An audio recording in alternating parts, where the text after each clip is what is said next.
بسم اللہ الرحمن الرحیم۔ شروع اللہ کے نام سے جو بڑا مہربان نہایت رحم کرنے والا ہے۔ بارش میں اتنی بوندیں نہیں برستی جتنی سجدے میں سر رکھنے سے رحمتیں برستی ہیں۔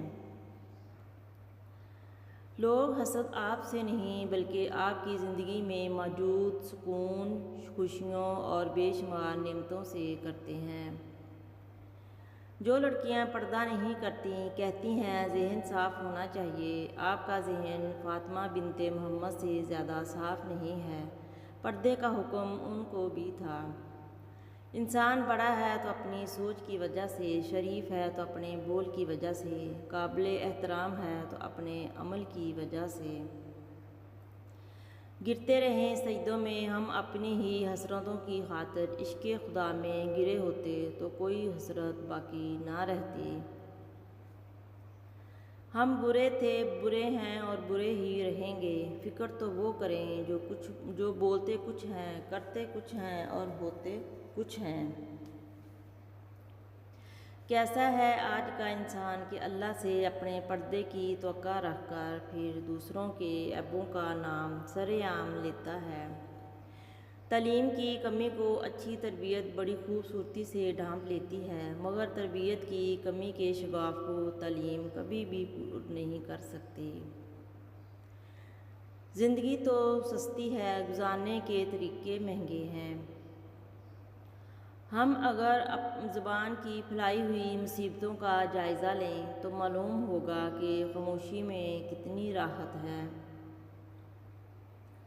والدین کی محبت کی نگاہوں سے دیکھنا بھی ایک عبادت ہے۔ زندگی میں سادگی اپناؤ، جتنی سادہ تمہاری زندگی ہوگی اتنی پریشانیاں کم ہوں گی۔ بہترین لوگ بہترین نیت رکھتے ہیں، جس کی وجہ سے رب ان کے کاموں کو سنوار دیتا ہے، اور جس کام کو رب سنوار دے اسے کوئی کیسے بگاڑ سکتا ہے۔ یورپ کی نسبت پاکستان کے بازاروں میں آپ کو کسی بھی دکان سے کوئی خالص چیز نہیں ملے گی، لیکن ہر دکاندار عشق رسول ضرور ملے گا۔ حضرت علی نے فرمایا، ہر مشکل کے وقت کہا کرو لا حول ولا قوت الا باللہ العلی العظیم، مشکل آسان ہو جائے گی۔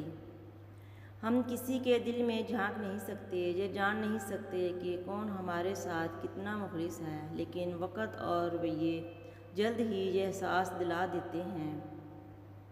اپنوں کو ہمیشہ اپنے ہونے کا احساس دلاؤ، ورنہ وقت آپ کے اپنوں کو آپ کے بغیر جینا سکھا دے گا۔ ہماری سب سے بڑی حاجت اللہ تعالیٰ کی رضا ہے، اور سب سے بڑی کامیابی آخرت کی کامیابی ہے۔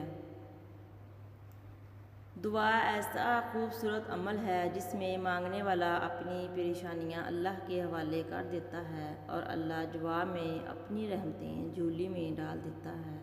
جزاک اللہ۔